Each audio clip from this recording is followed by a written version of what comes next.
I think you'll relate to this.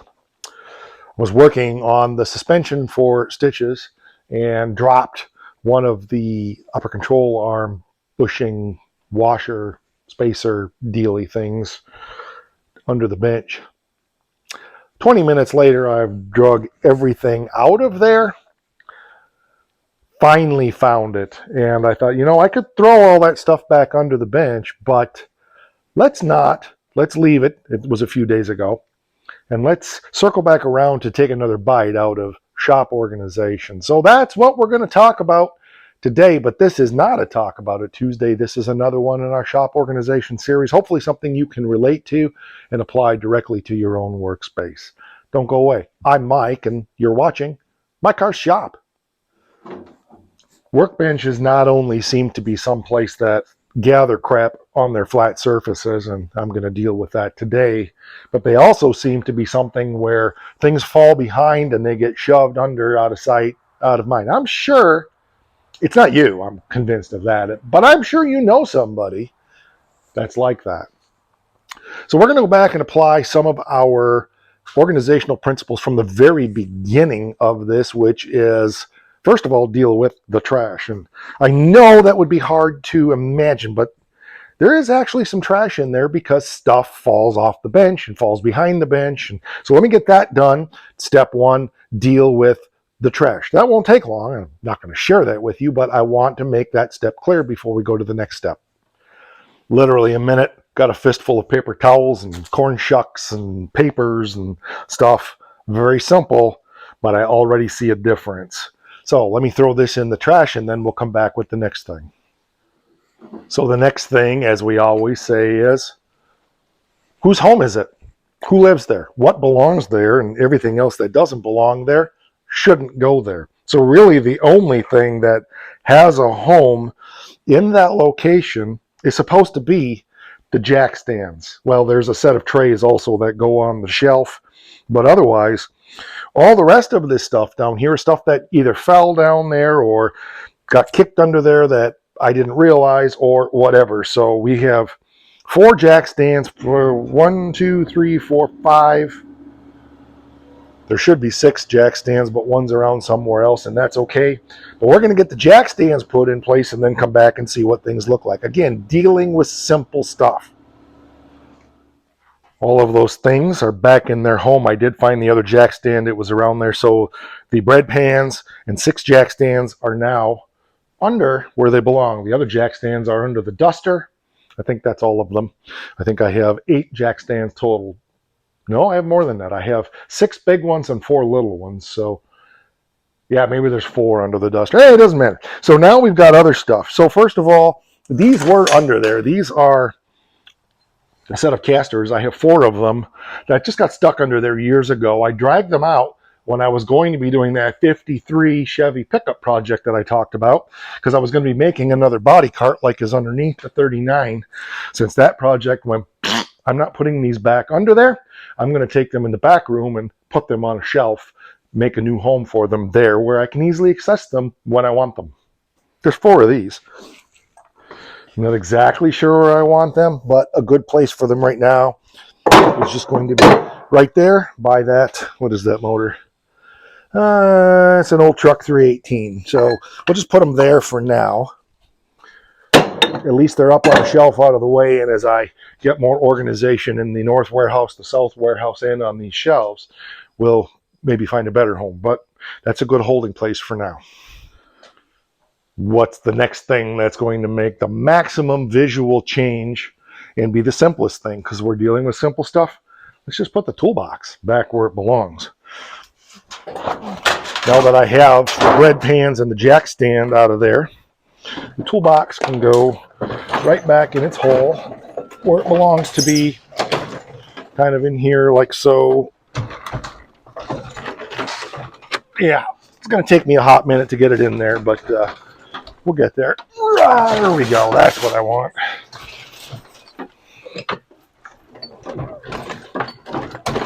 You know, when you don't have a good floor, it makes life fun.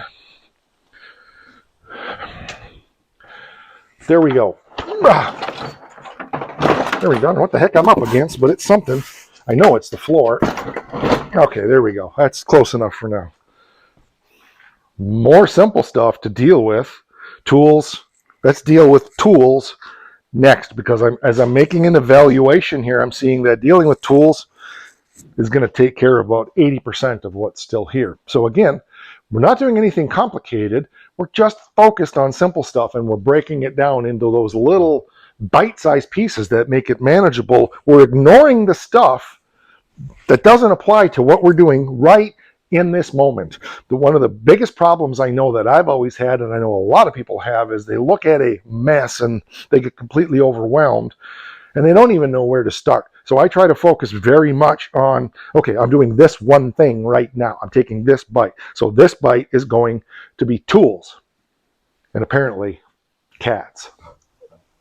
Literally, the elapsed time on that was probably 5 minutes, and that's it. Now, I'm not dealing with the bench right now. I'm just dealing with the floor. So what's left? Well, we have some shop supplies like machine shop stock, brass blocks, and steel and bronze bushing stuff. So that needs to go over there in the machine shop. And we have some grinding discs and stuff like that. So let's deal with supplies next. Just like Gomer Pyle. Supplies, supplies, supplies. I'm going to say this loud. I'm going to say it long. Perfectionism is the enemy of progress. I know there are perfectionists in the world. I understand that. Most of us are not, even though in our minds we want to be and we want to do everything perfect. It can actually be paralyzing, so don't paralyze yourself with perfection. Just choose progress.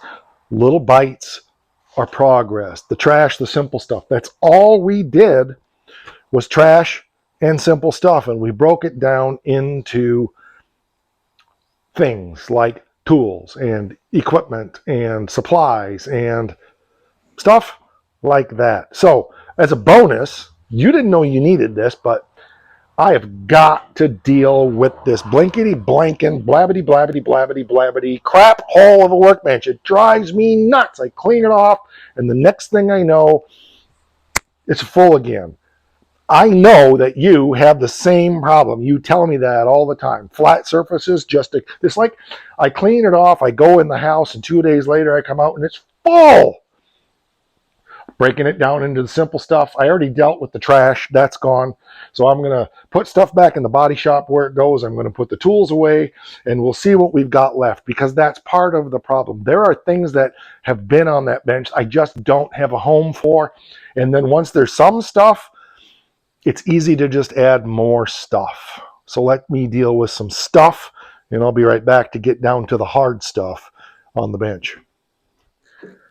Oh, this is just the first layer of body shop stuff. And as I was picking it up, I had an apostrophe. So let me go put this back in the body shop bench, and I'll be back. I can see why body shop stuff ends up accumulating here. That's one thing I want you to pay attention to for yourself is don't just put stuff away or get things back where they belong, but ask yourself, why did this end up here? Because it will be revealing about your workflow. A lot of times when the Challenger's back tight, it's not easy to access the body shop area back there, because that's that workbench on the west wall behind the duster. And it's easier to just throw crap on the bench here and not put it away than to trip and fall over all kinds of stuff to get back there. Now, I have made a path back through there quite easily in the last few weeks because I was working on the wheel wells on the Challenger, and so I needed that area cleaned out anyway. So that's good. So it's just one of those light bulb moments for me that said, oh yeah, that's why stuff from the body shop keeps accumulating here, because of that. So put that into your mind on your workflow and think, okay, what do I need to do to make a hole to get to where stuff goes so that I'm not just being lazy and throwing it on the nearest flat surface? And as I've gotten down to the bottom of it here, a lot of it, some of it's trash yet. A lot of it is just things that I have not found a home for. The best thing I can do right now, put things back in the spots where I know they go, see what's left, and until I can find a home for it, at least put it in a box or a container so that it's not scattered all over. Like, for example, this isn't part of it, but these are the screws for the roofing that I'm putting on the lean-to that we built. I've got about 2/3 of that project done. I'm not sure why these are out here, so those need to go back in the wood shop where they belong. I've got trash. Oh, for crying out loud. Can you relate to that? Grinding discs need to hang back on the wall. I've got spray can stuff that goes in the body shop. I've got stainless steel projects that I need to fix for episodes. I just left them here on the bench. That's a big no-no. I've got knives here that I need to polish and sharpen. I just need a little box in the corner with the projects that I need to do in, and then everything else I think needs to go away where it belongs. And I think that'll deal with most of it. And oh yeah, I've got this sandbag that I made years ago. For those who've been around forever on the channel, I've been going to make a leather one. I never have. This needs to just go away. It's leaking sand everywhere and making a mess. So I think that some of it is I just have not taken time to just drill down into what's here and what needs to happen with stuff. And because of your encouragement and insistence, that's what we're doing today. I mean, I have welding projects that I do, and I end up doing them out here when I have an entire welding area here at my disposal, but it's always so full of crap, I can never weld. I just need the thing to have an automatic thing that once a day the bench goes and dumps everything on the floor. So here's what it comes down to. A pile of garbage that I have to sort through, like here's a wad of solder. Bunch of screws, nuts, washers, and dirt. Projects that need to be accomplished, and actually parts that are important for the 39 pickup, like the doorstop, a hole cover, part of the windshield hinge assembly. I think this is part of the rocker panel guard / apron brace. 2 hinge pins that I was using as reference. They're actually for the 47, but I'm keeping them with that. So I need to, and then this is the project area. So I don't need much for the project, and I need to find a place for 39 truck stuff. I don't have a place for that. Then I just need to sort through all of this crap. So we're getting there. Oh yes, and I'm replacing all the wheel bearings on my triaxle car trailer. So I've got, most of them are out there, but I had this one in to get numbers off of. So Becky's actually picking those up right now. So we got trash, and we got dirt, which goes with trash, gasket, drywall, construction screws, that grinding disc I need to fix, and a pile of nuts, bolts, and screws. So we got it broken down. So let's get rid of the trash, and then we'll deal with what's left. Oh, there's a couple of tools back here also. So, and a piece of my broken vise that I need to create another jaw like that one of these days on the mill. But anyway, so that's what we got. So just 5 minutes of sorting and we're ready to rock and roll. I got that in a box, so that's cool. And that little tray, I'm gonna pretend I don't see that for now. So, and that, boys and girls, is a welding bench. Oh yeah. Now the nice thing about this is for smaller projects, I can actually do layouts right on this table and drawings. And if I want to make like different suspension components, smaller stuff, I can just draw right on here and weld it to the table and make it. And that's cool. There's 2 basically 1/2-inch plates here that are on top of each other. They all have cutouts like this. I have at least 4 more of these as well.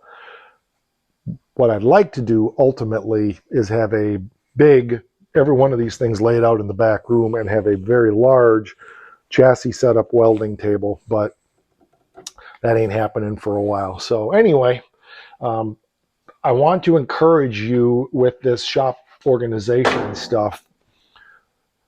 Break it down in those little bites. That makes it so much more manageable and less overwhelming. When you're staring at a huge pile of stuff, it's really hard to know where to even begin. But if you just, all I'm going to do is trash.